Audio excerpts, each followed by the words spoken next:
Hello, this is Papa B reading again, and I'm continuing to read to you from The Magicians Nephew, which is a story from the complete Chronicles of Narnia, published by HarperCollins and written by C.S. Lewis.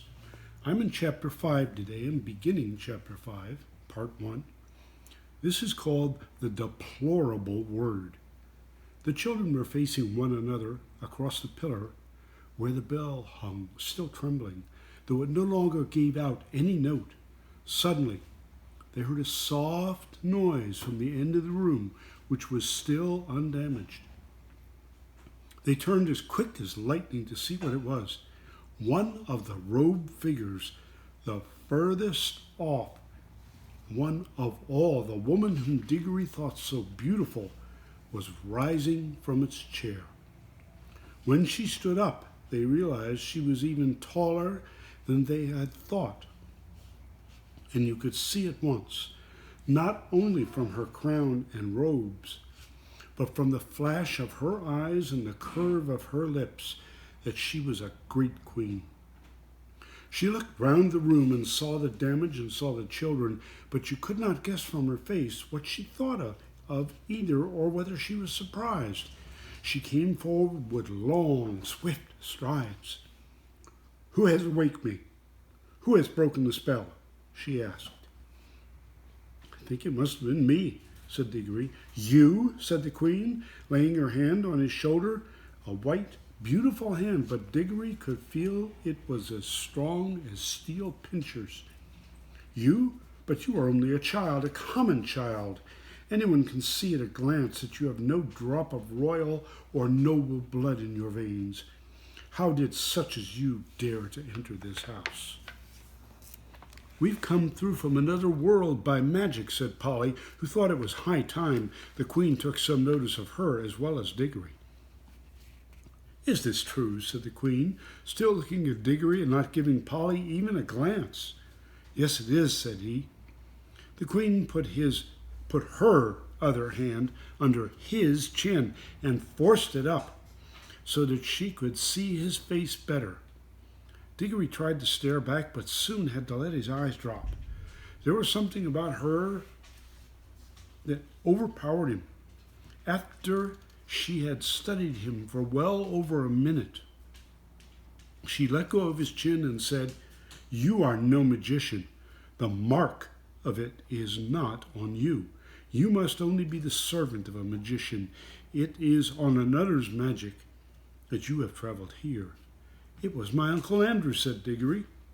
At that moment, not in the room itself, but from somewhere very close, there came first a rumbling, then a creaking, and then a roar of falling masonry, and the floor shook. "This is great peril," said the queen. "The whole palace is breaking up. If we are not out of it in a few minutes, we shall be buried under the ruin." She spoke as calmly as if she had been merely mentioning the time of day.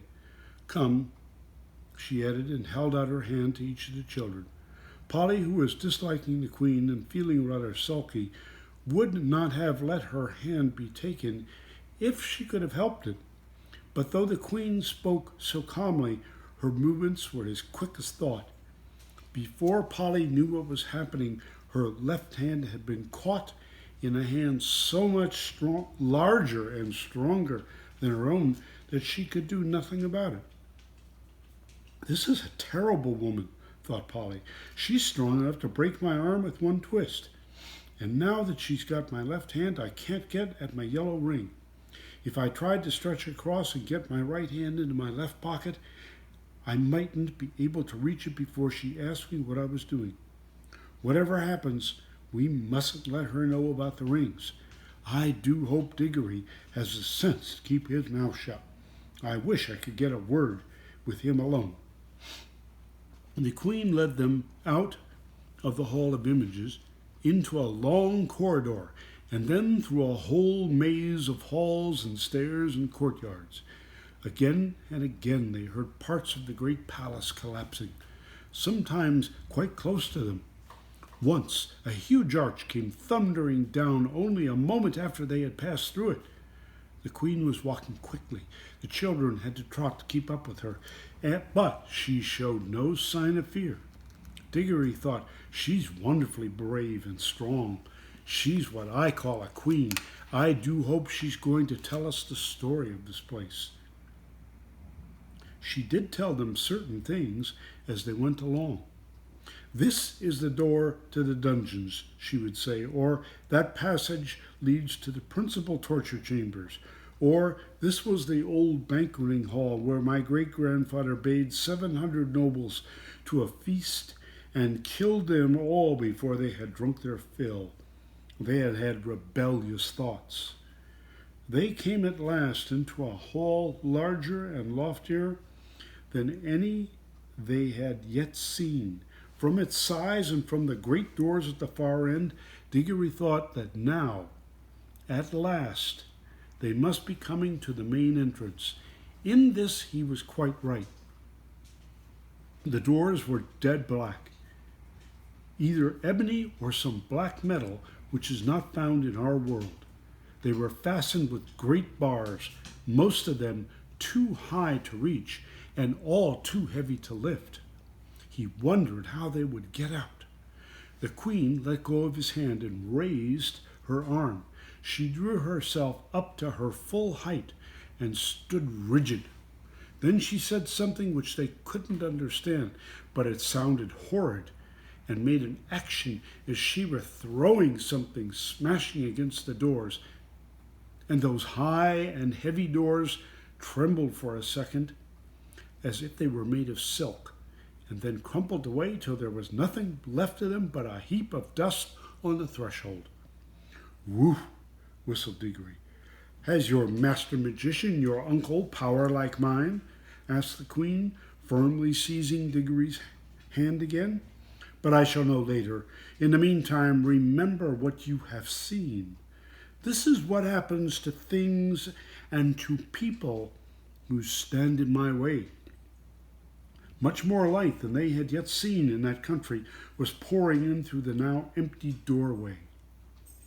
And when the queen led them out through it, they were not surprised to find themselves in the open air. The wind that blew in their faces was cold, yet somehow stale. They were looking from a high terrace, and there was a great landscape spread out before them. Low down and near the horizon hung a great red sun, far bigger than our sun. Diggory felt at once that it was also older than ours, a sun near the end of its life, weary of looking down upon that world. To the left of the sun, and higher up, there was a single star, big and bright. Those were the only two things to be seen in the dark sky. They made a dismal group, and on earth in every direction, as far as the eye could see, there spread a vast city in which there was no living thing to be seen.